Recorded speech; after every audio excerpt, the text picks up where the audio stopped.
Assalamualaikum teman-teman, kembali lagi. Kita saat ini ada di kebun durian musangking kita ya teman-teman ya, yang baru kita buka lahan kemarin. Tapi mohon maaf sebelumnya kita tidak menampilkan proses penanaman ya teman-teman ya, karena pada saat itu lagi hujan sering-sering ya teman-teman. Kita tanam sudah sekitar 1 bulan yang lalu, sehingga kita tidak buatkan videonya teman-teman. Dan untuk informasi saja, kita pada saat itu tidak menggunakan pupuk dasar ya teman-teman ya. Kenapa? Karena pada saat itu stok pupuk kotoran hewan kami atau pupuk organik kami belum siap ya teman-teman ya. Nah, jadi saat itu kita putuskan tidak menggunakan pupuk organik. Nah, ini di sana ya teman-teman. Nah, ini saat ini kita pemberian asam amino dan humic acid ya teman-teman ya. Apa saja manfaatnya asam amino dan humic acid, dan kenapa harus kita atau saya lakukan ini terhadap pohon durian yang baru kita tanam. Nah, untuk humic acidnya saya menggunakan merek ini ya teman-teman ya. Kalau untuk merek bebas saja teman-teman. Nah, untuk takarannya saya gunakan sekitar 1 sendok makan ya. Ini 1 sendok makan full. Kita gunakan untuk takaran 20 liter air ya teman-teman. 20 liter air 1 sendok makan. Dan ini kita gunakan asam amino hampir setengah gelas ya, atau 1/4 gelas. Ini kita pakai menggunakan yang pabrikan ya, mereknya Kebun ya teman-teman. Jadi teman-teman bisa menggunakan merek lain, silahkan teman-teman. Nah, ini adalah pohon durian yang baru kita tanam 1,5 bulan ya, sekitar 1,5 bulan yang lalu sudah ada mulai perkembangan ya teman-teman ya. Kenapa 1,5 bulan sudah mulai terubus banyak ya? Karena bibit ini kita tanam adalah bibit planter bag ya, bukan bibit dongkelan. Ini bibit planter bag, dimana kelebihan bibit planter bag itu tidak cukup stres ya, atau adaptasi ke lahan tanamnya itu cepat ya teman-teman ya, dibandingkan dengan bibit polybag. Tapi tidak semua bibit sudah perkembangannya seperti yang ini atau yang awal tadi. Nah, karena memang tidak merata ya teman-teman ya, ada yang sudah cukup cepat, ada juga yang baru keluar tunas. Karena pada dasarnya bibit dongkelan pun biasanya 1,5 bulan atau 2 bulan itu baru mulai terubus teman-teman.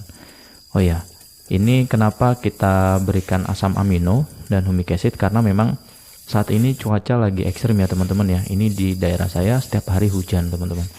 Nah, jadi dengan cuaca ekstrim seperti ini dikhawatirkan akan banyak penyakit, akan ada cuaca ekstrim yang mungkin tidak baik untuk tanaman kita. Nah, dimana untuk garis besarnya asam amino ini berguna untuk meningkatkan proses fotosintesis ya teman-teman ya, terutama untuk pohon durian yang baru kita tanam beberapa bulan yang lalu. Ini sangat baik kalau kita berikan asam amino. Nah, selain meningkatkan fotosintesis, asam amino juga ini bisa mempercepat proses pemulihan stres ya teman-teman ya, atau apalagi terutama pohon yang tanam pohon dongkelan. Nah, ini penggunaan asam amino tepat jika ingin mengurangi proses stres atau cuaca ekstrim seperti ini. Nah, jadi untuk ketahanan si pohon durian tersebut.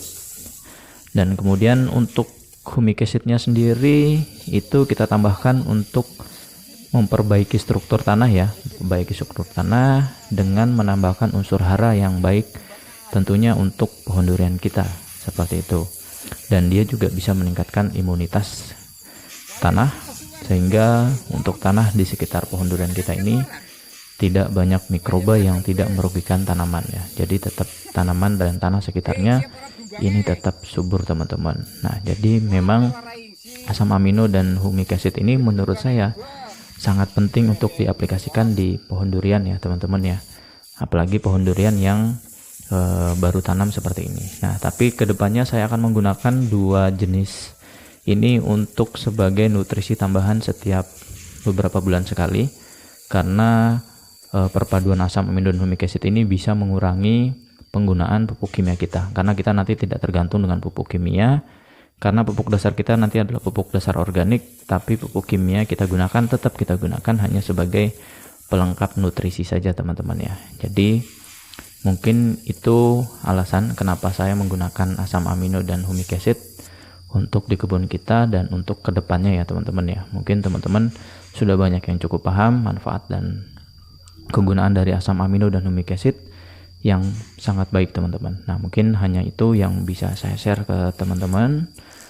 Jika ada pertanyaan atau komentar dan sharing teman-teman, silahkan tinggalkan di komentar. Sekian, wassalamualaikum.